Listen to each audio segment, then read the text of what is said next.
Welcome back to Hot Takes and Deep Dives. This is Jess, and I would like to welcome a fabulously well-connected guest. He was one of the original AfterBuzz TV hosts. His Instagram stories are some of my favorites, and he is the host of two podcasts. Number one, #NoFilter with Zak Peter, and Adulting. Please welcome Zak Peter. What's up, Zak? Hey, Jess. How are you? I am good. I'm excited to chat with you. I have had the pleasure of doing your show twice, where we just kind of like react. You generally kind of just like react to the Bravo news of the week, right? And then Yes. like sometimes you'll have like an interview guest, but I thought you would be the absolute perfect person because you are such an LA insider, particularly with Vanderpump Rules and Real Housewives of Beverly Hills, to kind of break down the timeline of what the fuck is going on with Vanderpump Rules. I mean, it's so up in the air, and I've been like trying to squeeze all of my contacts for tea. I'm literally like sitting by my phone because I'm texting one of them, and I'm like, and they're literally the text message is, LOL, stop coming to me for tea, because I always spill the hottest tea on my show. And it's gotten me into a little bit of trouble sometimes, especially with the ladies of Beverly Hills. But with Vanderpump, I mean, everything is so up in the air at this point that the cast has no idea what's going on and what's getting picked up. And the inside sources with production, like with Evolution and with Bravo, even they are conflicted about what's actually happening. Because from what I hear, Evolution is trying really hard to push it because, as you know, they're losing their shows at Bravo left and right. So for Evolution, they're trying to stay with the network. But with Bravo, obviously, this has been a really big year for them, and they have to tread lightly with what they want to tackle and how they want to tackle it on the show.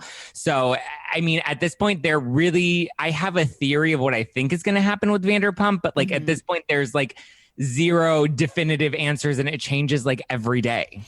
I do want to hear your theory of what you think is going to happen. But first off, I am curious. So your sources.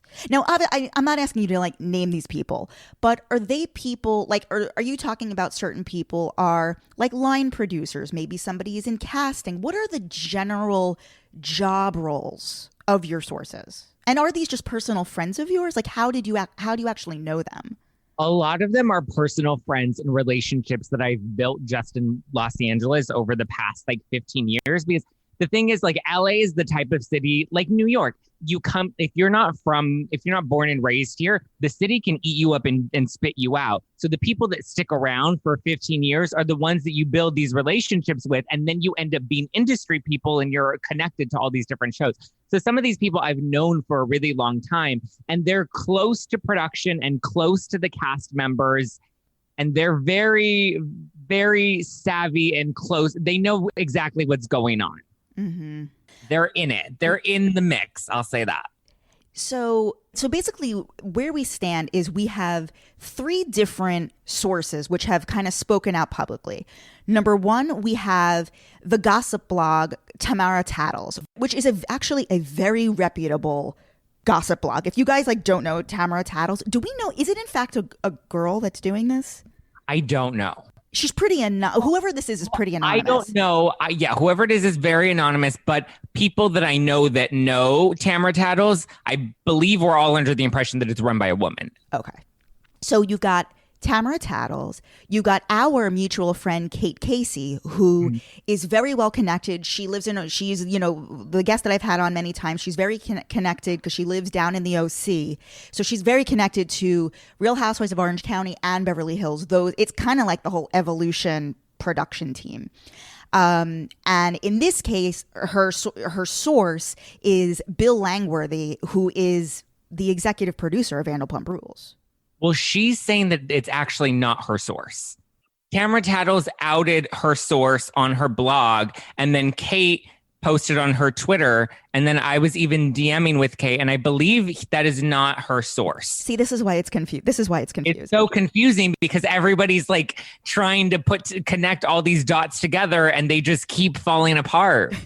And then finally, the third source is our very own Andy Cohen, who spoke out this week on Monday regarding Jax's firing. Let's break down the Tamara Tattles. She had her big headline was Vanderpump Rules is canceled, and I want to kind of break down this post because it was pretty meaty and had a lot of information in it. So she says that there was a Zoom meeting between Bravo, Evolution, which is the production company, and Lisa Vanderpump that took place last week. Now, can you very quickly just explain the relationship between Bravo, Evolution, and Lisa Vanderpump? Like, explain how they all really just work for each other. They all really work for each other. So Evolution is the production company that produces Vanderpump Rules. They're the ones who put the show together. And Bravo is really just the network that airs the show. And Lisa Vanderpump was the creator and the star. She's the executive producer. So she is basically in partnership with Evolution to produce the show. They put it together, package it, give it to Bravo. Bravo airs it. And she is allowed to give her input, but does she have the power to save a cast member? Could she have saved Stassi if she wanted to? I think she has saved Stassi in the past. And it got to a point where Bravo was like, we cannot have her on the network anymore. I think Bravo reached their point where they're like, we have to make a bold statement and stance. And this is where I was kind of like, I had such mixed feelings when they let Stassi go, because I understand why they let Stassi go, because it wasn't just the Faith incident. There were a series of other incidents that had come up, but they had never really addressed it in the past and kind of given her a pass with it. But my thing was, it's like they fired Stassi and Kristen for technically the same thing, even though they weren't, like, Stassi had done a lot more that Stassi really deserved to be fired. And then Kristen kind of just had only the Faith incident. And I was like, well, if you're firing her for the Faith incident, then there's like the connection to Tom Sandoval and Jax Taylor that you should have technically fired them. Like, there were just so many double standards with the whole thing that I didn't love how Bravo handled it, that it really just looked like they were trying to save their butt at the end of the day. And it didn't do well. And that's why I think they're having a hard time moving forward with Vanderpump Rules now. So this Zoom meeting that took place last week between the three. So the purpose of the conversation was to discuss the fate of the show, because the show has not been filming really because of the pandemic. The main problem is that LA, what? I agree with that, because if you think about it, OC, Beverly Hills, they don't revolve around the restaurant. But my thing is, like, the show has evolved. Like, if they were smart, the show has evolved so far past Sir that we all know that none of them work there. We're all so tired of the Sir storyline that you could technically even tie that in as Lisa Vanderpump is trying to keep her restaurant alive with the lockdown. They could have done it, and they haven't. And there's a reason that they haven't, and it's because they don't know what to do with the show. Do you think LVP insisted on waiting because she still wants the promotion for Tom Tom and Pump and all of that? Yes, but I also think her hands were tied. There's somebody in the production that's really holding it off because they want the dust to settle of the scandal that came in 2020 of Stassi, Kristen, Max, Brett, Jax. Like, the dust needs to settle, and they're like, we need to just wait, and we're gonna wait because it feels safer to say we're waiting for the restaurant to open, when at the end of the day, we all know the show really doesn't revolve around the restaurants anymore. As of last week, prior to the announcement that he was leaving / that he was fired, Bravo had not picked up anybody's options for another season. They expire next week. So basically, a cast member's contract just keeps them bound to Bravo, meaning that they cannot take a job on another show. And so the rest of their contracts expire next week. So I guess we'll see what happens. And also, with the restaurant closed, gosh, they never really even opened. Did they? How extensive was the outdoor dining? Like, could they have even done it outdoor? Pump, because Pump had it's basically an outdoor garden. So Pump had the most flexibility. Isn't it weird that it never opened? I think it did open for like a week. It opened right before we got locked down again here in LA. It was open for like 2 weeks, but everybody was like, why is she holding out on opening when Pump was really the one that could have kept it open? Tom Tom couldn't open because they had no outdoor dining, and it was so tiny that you couldn't even open on the sidewalk really. And it was a bar and not technically a restaurant. And then Sir, a lot of it was indoors. So that was also super tricky. But Pump, it was really surprising that she didn't open Pump at all. Very weird. Because you could have also centered the show around Pump instead of Sir. Completely. So that's the information on this Zoom meeting. And basically, Tamara Tattles is saying the decision was made in this meeting that they are not going to move forward with the show, that Bravo doesn't want to work with Evolution to keep the show going in whatever capacity. Now, I had read that Evolution is even interested. They would be willing to do it even for Peacock, the streaming network. Yep. And then it would just be still Bravo, NBC Universal, whether they would greenlight that, yay or nay. I mean, Lisa seems to have a good enough relationship with NBC because now she has Vanderpump Dogs, which is coming out on Peacock.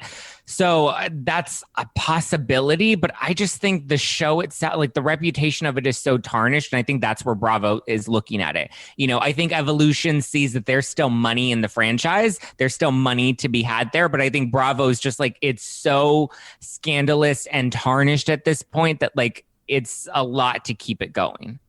It was then that Kate Casey tweeted the bit that she has an inside source who says it is 100% not canceled. And it was Tamara who, I guess, erroneously revealed the source to be Bill Langworthy, the showrunner / EP. You're saying that then Kate then denied that it was that person? Yes. Ooh, do we have a real-time update? She basically said that she has sources that are people at the top that she interviews. So they gave her the green light to actually say that production is going to begin again in the spring. And that's why she called out Tamara Tattles, because she's like, no, my source. And she said that her source wasn't Bill. Couldn't this all just be wishful thinking on the part of Evolution? These are real people who are working for a living. You know, these aren't just reality stars. These are their day jobs in production. Yeah, I mean, I think this really is wishful thinking on production or on Evolution. And I think Bravo, I think they're probably leaning towards canceling the show, but I think Evolution is trying really hard to persuade them to keep it going. Well, Evolution is trying to promote, an all new diverse cast, but what we learned last season is that mixing the OGs with the newbies, it doesn't work, because the reason why the show worked to begin with was because these people had chemistry and history together. Anybody else is cast. And it was with the only two exceptions were Lala and James Kennedy. They fucking hit pay dirt. I don't know how they found Lala and James Kennedy and that it like somehow miraculously worked. But I don't think lightning can really strike twice like that again. Yes, and we integrated them softly, slowly, and one at a time. You know what I mean? Whereas this last season, we tried to bring in all of these new cast members that didn't really have much of a relationship to the originals, or if they did, we didn't get to see that. Like Max had a history with like, the Toms, and he runs Tom and knew a lot of them, but like we didn't get to see that history. Whereas Brett was cast on the show. He was literally found, cast, told to be Lisa Vanderpump's trainer, and to play up that storyline to make it look like there was an organic integration, and we saw through it. So the final person who spoke out, which further confused everything, was fucking Andy Cohen. This week on his Sirius show, he said he was reacting to, so basically, flashback. On Friday, Jax posted on Instagram that he and Brittany are not returning to the show. Bravo allows them to say, listen, it's the Carol Radswell thing. They're allowed to say whether they were fired or however they want to spin it. Bravo doesn't care. They give them that freedom. But everything online is that he was fired, clearly. Just basically his contract was not picked up officially. And it's not like some like henchman comes down and like kills him. His contract's just not picked up. It's not that dramatic. So Andy responded to that news saying that, quote, he's excited for there to be a shift in the cast because there's none of those originals, which implies that it would go on. What does he say? He probably just doesn't know. That's what I think. To me, I listened to the whole clip and I listened to what he said. And like you said, it's an implication. It's wishful thinking. It's like, I mean, because the reality is, if you're going to talk about it, there is going to be a shift because the cast is going to be different regardless. They're going to have to bring in new people, and we lost a lot of the original. So there is likely to be some sort of shift should it actually get picked up. But as of right now, there is no official word that it's been picked up at all. So that's when people are like, Andy confirmed that it's coming back. I'm like, but he didn't. It really sounds like wishful thinking of like, Because the fact that he doesn't know when filming is going to pick back up, like I said, you can film the show without the restaurants. Can you talk about the non-compete agreements that the cast has? Because now a lot of people are saying like, oh, basically the whole crew of people, interestingly, the whole crew of people who have been fired, I guess with the exception of Tom Schwartz and Katie, they would be the additionals, and maybe Lala. See, I expected Lala to announce her exit at this point from Vanderpump Rules. I don't think she would return even if they did greenlit the show again. I think one, she thinks she's too big at this point, and two, she has no allies left on the show. Her last allies were Ariana and Sheena, and she just blew that up. So if that crew, that remaining crew wanted to, which is actually like a really big, it's kind of like all the OGs, if they wanted to go on and film a show for another network, like VH1, MTV, whatever, can you talk about the non-competes and the timing of all that and when realistically things could legally happen? So a non-compete is pretty standard when you sign with the network. You do have, the 6-month talent option is, that kind of depends per network. But so basically that means they can't go and work for another network. They're exclusive to Bravo. Now, the non-compete is for an additional 6 months. So you have a full 12 months from when the last episode or the last project that you filmed aired. That 1 year is where you're not allowed to not only just go to another network, but you're not allowed to go to another network and film something similar to that concept. So in this case, they wouldn't be able to film a television show as friends altogether if the concept itself is too similar to Vanderpump Rules. Well, so what if they just spin the concept to be about their families? That's where it still gets really tricky because the concept is still technically the same with the same people.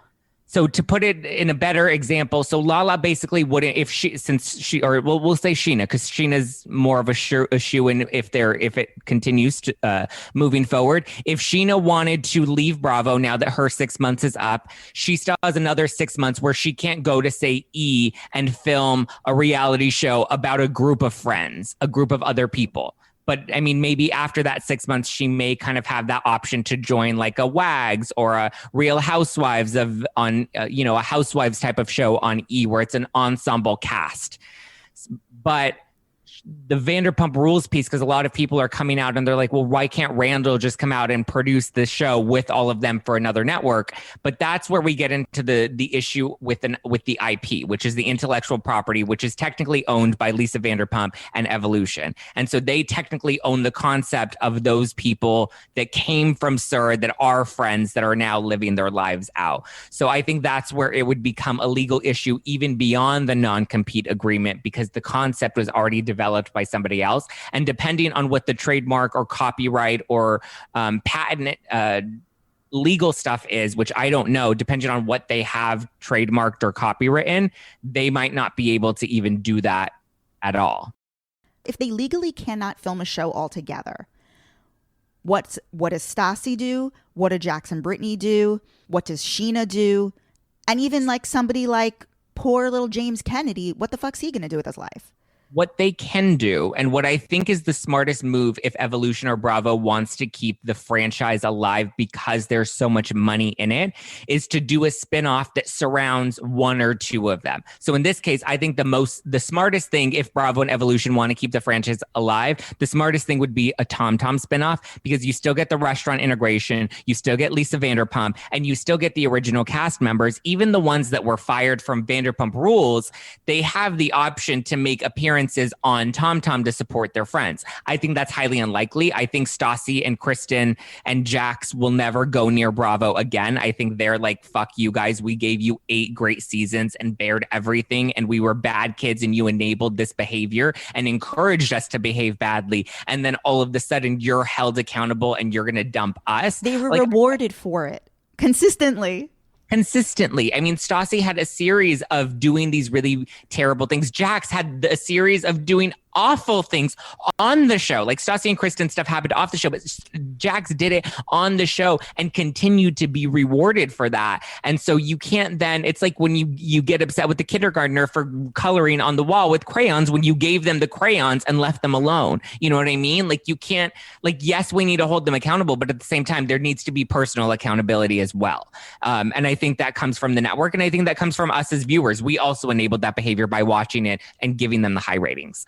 Now, what happens to them moving forward? I think they can do individual spinoffs. I think Stassi could likely have a spinoff like on E. I think E has a history of picking up, these scandalous stars. They gave Ryan Lochte a reality show after his scandal. They gave Kim Kardashian a reality show after the sex tape. So they have a history of giving these tarnished stars an opportunity to kind of rehab their brand. So I think that there's a possibility. I've kind of suspected that Stassi's likely been doing self-taping at home of her pregnancy. That could likely be a YouTube video that she'll probably launch a YouTube channel with to help push her relaunch of her podcast. I think she's going to go in that direction and not even really want to touch the network stuff, just realizing what the ramifications with the network can be. I think she's just like, fuck that, I'm going to do it on my own. Similar to what Sheena's doing. Sheena has her YouTube channel. That's really building well. I'm hearing that Sheena might be coming back to, like, if Bravo and Evolution were to ask Sheena to participate in either a reboot or a spinoff, she would likely say yes. I don't think that she should. I think she has enough of a fan base, and as we're seeing with her YouTube channel, a following to be able to do it without the network. And we've seen how they've really just ripped her apart in the edits for so many seasons that I'm like, girl, you're better than that. But she needs, a therapist and some self-love. And I love Sheena. But so I think some of them will try to sell their own spinoffs. We saw Jax and Brittany try to do that with Bravo. Bravo's like, no, thank you. They don't want to do another Jax and Brittany Take Kentucky. I hear that Jax and Brittany are trying to get on MTV and maybe do some sort of spinoff with them. I could even see Jax joining like the challenge of saga and keeping his name relevant there. I don't think Brittany has any interest in really doing reality TV. I think she wants to do Barefoot and Pregnant, and stay home, be a mom, raise the kids. I think she's over TV. That makes complete sense to me. Do you listen to any of their podcasts? Like Katie, Sheena? I think the most I've listened to is Lala's. I think I've listened to an episode of Katie's, and I've listened to maybe an episode of Sheena's. So I've picked up on them, but I don't listen to them regularly. The only one I listened to on Lala's was when she had the baby daddies and the baby mamas on. What's your prediction for how long they will stay committed to these podcasts? And do you think they're making any money? Like, are people really listening to these? I think they're making money. I think the only one that was the most successful in the podcasting world was Stassi. And I think when she comes back, like when Stassi has her comeback, it's going to be bigger. Like the biggest favor Bravo could have done to them, whether I agree with it or not, was firing her, because they really just made her the household name that everybody was talking about at a time when everybody was home and reading the news. That if anything, they did her more of a favor more than they held her accountable. I think she kind of needed to have that fall from grace, and hopefully she can rebuild as a better person. I think being married and having a baby will definitely change her. But I think podcast wise, she's going to be the one to really go off. Because look, Sheena's had her podcast for a while, but she's never really done anything more with it. Stassi had a tour. The others, I don't think have the potential to have podcast tours and sell that type of merch where people are going to buy something that's related to the podcast specifically. Sheena now has her boy crazy merch, which I think is cute. It'll probably be around for a minute. Kristen's best bet is probably either to become a producer or to really bank on her boyfriend taking care of her. I think her time in production is done. I don't want to see her have a podcast. I haven't really listened to Katie's. I feel like they're fun, but I'd give it maybe 2 years. Yeah. It's a lot it's a lot of work. It's a huge commitment. It's a lot of work. You have to be well researched. And unless they're kind of like, I listened to the episode where it was Katie and Jax, and it's just so dumb. It's like, how many times are they going to talk about like the cereal they ate in 1994? At some point, unless we were interested in their lives, you know what I mean? So unless we see some sort of continuation, evolution, or growth with their lives, we're not really interested in, just because we didn't love them just because they were great personalities. Like, I think Stassi was sassy and witty, and that personality, that's why she does so well in reality TV and in podcasting. But like, Katie didn't have much of a personality. You know, Lala kind of does. Jax doesn't have a personality. He's just, you know, bad boy, and we love to watch him continue to fail. That I think you really have to, as you know, in the podcasting world, you have to be entertaining, you have to be engaging, you have to know how to storytell, you have to know how to interview and carry a conversation when you have a shitty guest. Like, there are so many other pieces that go into being a successful podcast host that I don't think they have the skill set for that. Can we talk about LVP and Bethany's podcasts? Like, number one, isn't it fucking embarrassing that Lisa Vanderpump started a podcast? Like, she needed 30 cents. What is she doing?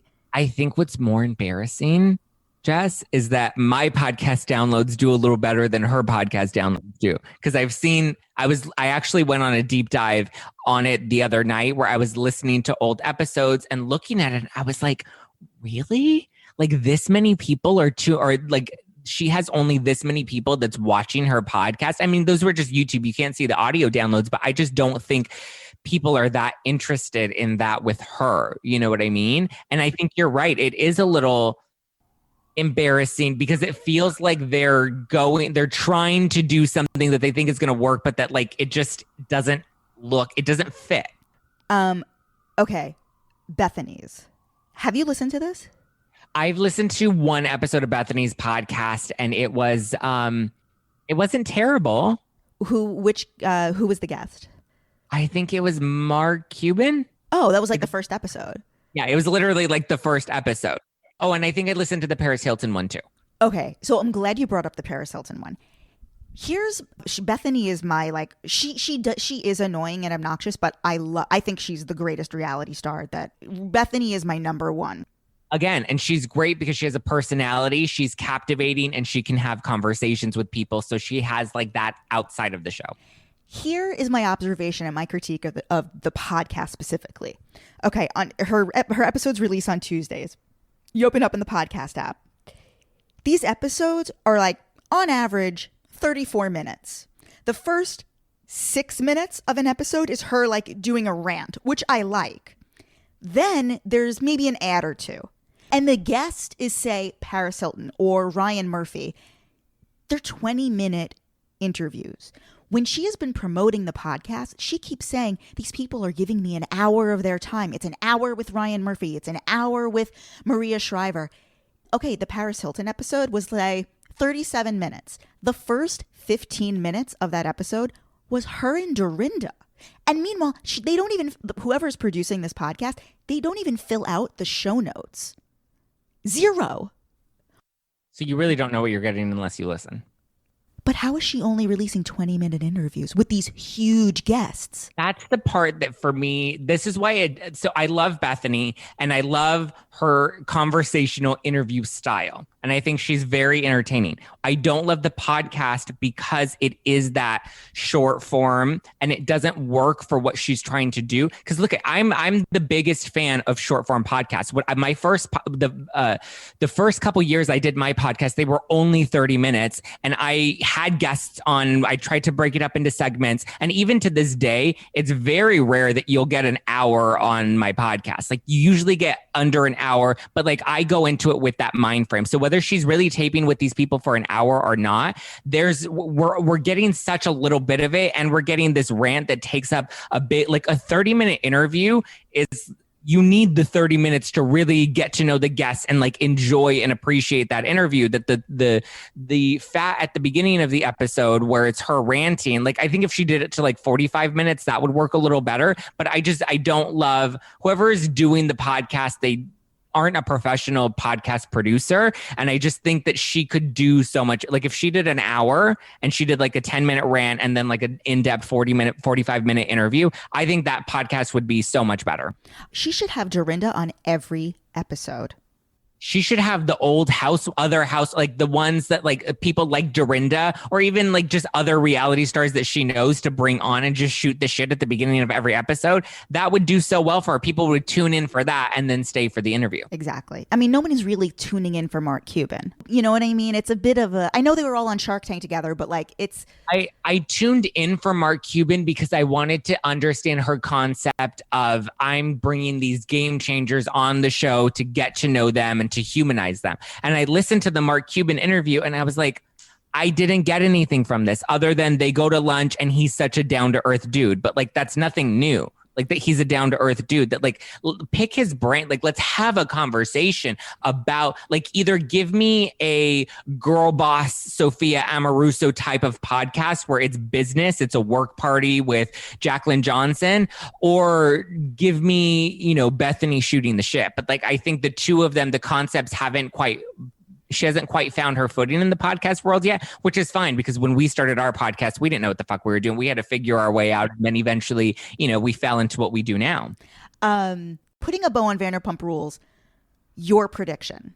So my prediction is that there will be even like, I think Bravo would be dumb to I understand they want to stay away from the scandal, but I think they would be dumb to let the franchise itself die altogether. So whether it comes out on Bravo or whether it does come out on Peacock, I feel like there is going to be some sort of reboot of Vanderpump Rules with newer, younger cast members, and it's going to center around new people. I hope they don't bring in any of the OGs because as we've seen, it doesn't work. I think the only people that could work for a reboot with a new cast, I think they'll probably lead with Charlie because people loved Charlie. I could see them integrating Dana because Dana has the most star power, even though from what I hear, she's not doing well with the cast.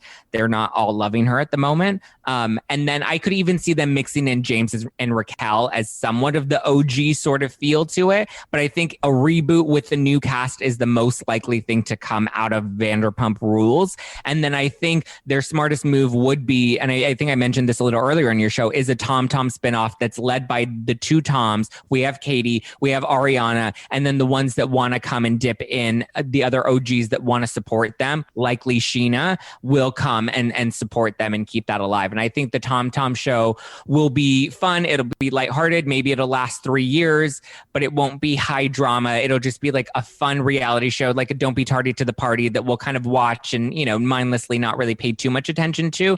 But I think that they'll try to reboot Vanderpump Rules with a new cast. It won't be as successful as the original, and it'll eventually end up dying because like we're not going to watch a rebooted Vanderpump Rules. Let's be real. But they're going to try to milk the cow for all they can. Until there is powder coming out of the tits, they are going to milk the Vanderpump cow. What have you heard about the contents of Real Housewives of Beverly Hills so far this season? Like, do we have a hint of a storyline? Okay, so what I hear is, I haven't even said this on my podcast, Jess, so you're getting the exclusive. We are going to get a full storyline with Erica's divorce, and it isn't a sham. It isn't an embezzlement scam. It's not going well, and she's really having a hard time and struggling, which I think is great for her. Because so many people complain that she hasn't had a storyline. We don't see a human side of her. She's just a cold bitch that like does her singing and her glam. And this is where we're going to get to see a more real Erica Girardi. Has Kim Richards been filming at all? Like, will we see the Richards sisters, the three of them together? From what I've heard, Kim has not filmed, and I think it's because she's super COVID afraid, so she's not seen anybody. The only person I think she's seen is Brandy, but they're currently fighting. I kind of caused that little fight, but so they're not talking to each other right now. Wait, tell people how you caused the fight between Brandy and Kim Richards. So my closest sources are the ones here in LA. So that's Beverly Hills and Vanderpump. And so with Beverly Hills, I had a source that revealed to me that Brandy and Kim allegedly participated in a threesome with this guy, with this younger man. And so I spilled that tea on my show, and I said that Brandy had also hooked up with Carlton, that those were the two women that Denise was referring to last season in Rome, where Denise is like, she says she's hooked up with other women. Mm-hmm. And the reason she didn't want to say it was because it was Kyle's sister. It was Kim. And like, you know, Kim is like the little birdie with the broken wing that like everybody wants to take care of. And she's just gone through it on the show that I think they didn't want to have another outing of Kim Richards' storyline. So I then spilled that on my show and it ended up getting picked up by a lot of the bloggers. And then Brandi Glanville ended up having to speak out about it because it spread all like online, and Kim heard about it and Kim was apparently upset with her about it. And Brandy's like, it's not true. It's not true. Then she eventually came out claiming that she did sleep with Carlton, but she's denying sleeping with Kim Richards, which I think she's lying about. I think it actually did happen. And that's why Kim is really upset with her. Because if it were, a dumb rumor, then there's no reason to be that upset. I think Kim's upset that Brandi probably influenced her to participate in something and was like, nobody will ever find out about this. And then it all kind of came out. And so I think Kim's obviously embarrassed. And I think Brandi's trying to salvage her relationship with Kim, but mostly trying to salvage her relationship with the Richards family so that she continues to get invited to the white party and could potentially have a chance of making a Real Housewives comeback. Can we talk about Jillian Michaels? Sure.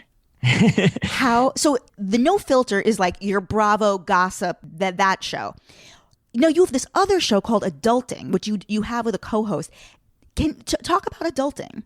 So Adulting is more of a lifestyle wellness show. So we bring on experts every week and we have conversations about life hacks to get our shit together. So whether it's money or sex or dating or mostly a lot of wellness and fitness stuff, we bring them on, we pick their brains, and we get, takeaways for people at home to be able to apply into their lives. So we had Jillian Michaels on the show. This is the second time she's come on the show, and she was coming on to promote her fitness app.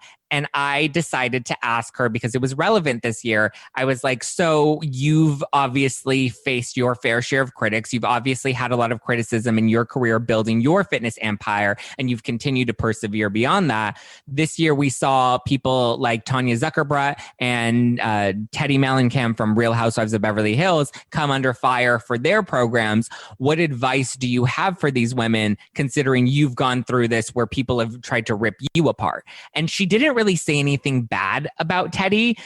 She was just kind of like, do your research, bring experts into your programs. If you don't, then then they're going to come for you and it's going to bury your business. But she was basically like, just do your research, try to stay in your lane. And when you're in your lane, make sure what you do is ironclad. That way the critics don't come for you.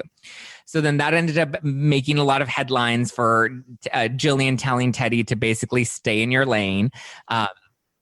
And it spread like wildfire all over the internet. Which is so funny because she basically said nothing. But I mean, it was a good headline. Yeah. Jillian Michaels tells Teddi Mellencamp to stay in your lane, which technically she said, but whatever. So then Teddi... So I was like, I'm so surprised that we haven't heard from Teddi and whatever. So then that kind of dies down. And then the next week comes and then Teddi decides to have Jillian Michaels on her podcast, which would have never happened had I not instigated the power of Zak Peter. I just want to say that. I will confidently throw down the mic and say that shit. You got Teddi, the biggest guest she will ever have on her show. You're welcome, Teddi. And so Teddi then goes on to basically trash me and the show and say that we were trying to clickbait Jillian into saying something negative about her so that we would then gain press. And then I was like, and I was listening to the things that she's saying, and she's like, and I can't believe these podcasters. She really came for the podcasters, which was my issue with Brandi Glanville too. Because when Brandi Glanville dragged me on her podcast and called me a fucking Twinkie and said that I was a delusional idiot and all of these things. And I'm just like, these women are shitting on podcasters that literally keep them relevant. Teddi got fired from Beverly Hills, and then we didn't hear about her. Her cookbook that I didn't even know about until recently wasn't making headlines until Jillian Michaels was in a quote unquote feud with her. Wait, Teddi has a cookbook? That's what I discovered. No, is this real? Apparently it's coming out, or it came out, or I don't know. Which is my point, that nobody's really paying attention to Teddi right now. So she went on the podcast, had Jillian Michaels on, and was shitting on podcasters and called us out. And then Jillian even kind of also entertained that and was like, yeah, they told me that you had no credentials. And, it just made me upset that I can't say anything. And they, basically lied to me and told me that you have no credentials. So then that's where I was like, hold up, wait a minute. Let me listen back to this interview so I can actually figure out what happened. Because once you put it out there, you don't really listen back to it 5 other times to get the full context of things. So I listened back to the interview, and what after I asked her that question about what advice do you have to them, Jillian said, so is this woman a registered dietitian or a certified fitness expert? And I said, no, she's not. She's neither of those things. And then that's when Jillian was like, okay, then then if people don't have the certifications, then they need to stay in their lane. And so Teddi on her show was like, they don't even do their research. They didn't even do their research and know what my credentials are. And that's where I was kind of like, no, bitch, I did my research and you are not she asked me if you're a registered dietitian or a certified fitness expert, and you are neither of those things, which is why I said, no, Teddi is not a certified dietitian or fitness expert. She's a wellness coach. And you can go on her Instagram and in her bio, it says nutrition and wellness coach. So what happened? Very different from registered dietitian.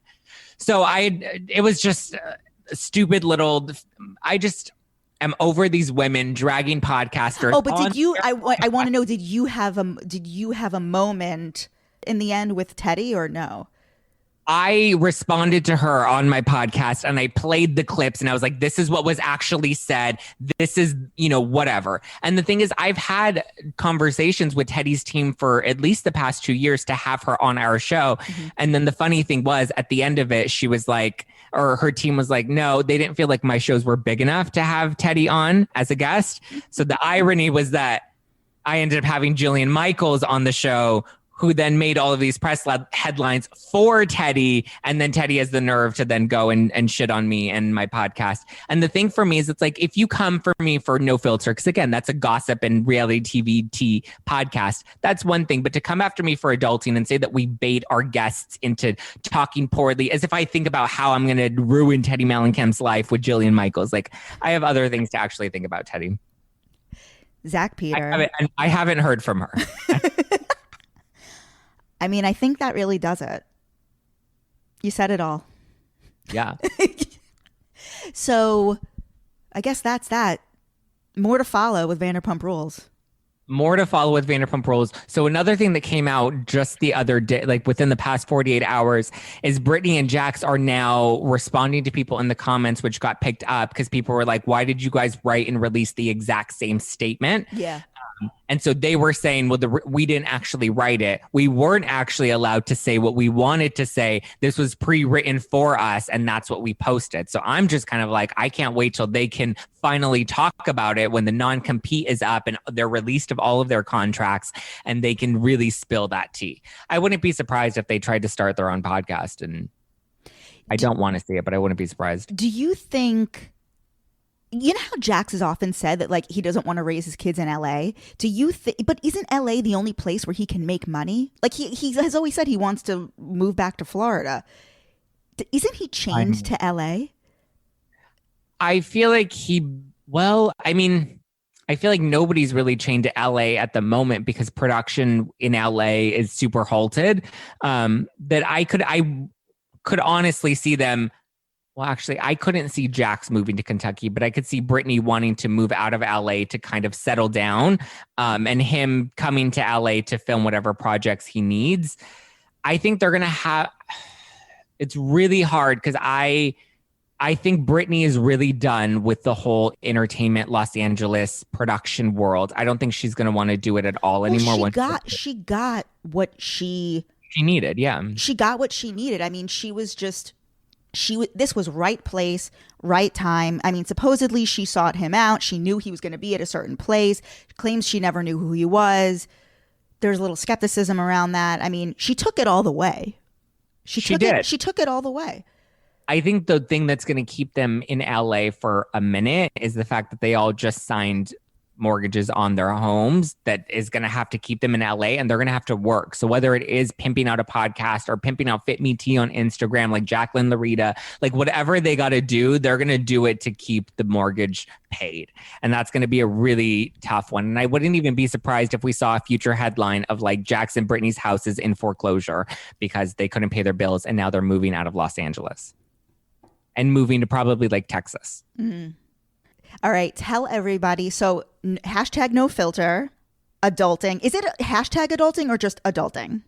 It's hashtag adulting. Hashtag adulting. And where can everybody, because I do really love your Insta stories. And I told you, I love that. Do you go live often, or was it just that one time that I stumbled into your live? It was so fucking good. It was really just like a spur. I was supposed to do an Instagram live with somebody the next night. So I was doing a mic check while I was cooking dinner. And then it just happened to be a great time that people just came in, and then we were having conversations because there was something in like Housewives news that also happened that day. It was in the midst of some Denise Richards. It was a Denise Richards shitstorm moment. And it's literally you cooking chicken. You're like, yeah, I'm just testing this thing. And I was glued to my phone. I was like, because what you were saying was so, it was so insider. You're like, this. It was like fact. Just like it was nothing. You're like, flip the chicken, put the thing in the oven. Like it was so nonchalant, but yet you were like really giving some good information. Maybe I'll do like an every Friday night, like we'll just like cook and drink and do an Instagram live. I like doing it. It's just really hard to find a time when like a lot of people are online enough to like be engaged. But tell people where your Instagram handle. My Instagram is at Just Plain Zach, but that's my handle all across the board for any social media account is at Just Plain Zach, justplainzach.com, which links out to both of my podcasts. No Filter is pop culture, news, and tea. We have a reality stars. We had on recently Sheena and Ariana. I haven't announced this yet, but Margaret Josephs is going to be on our Christmas episode this month.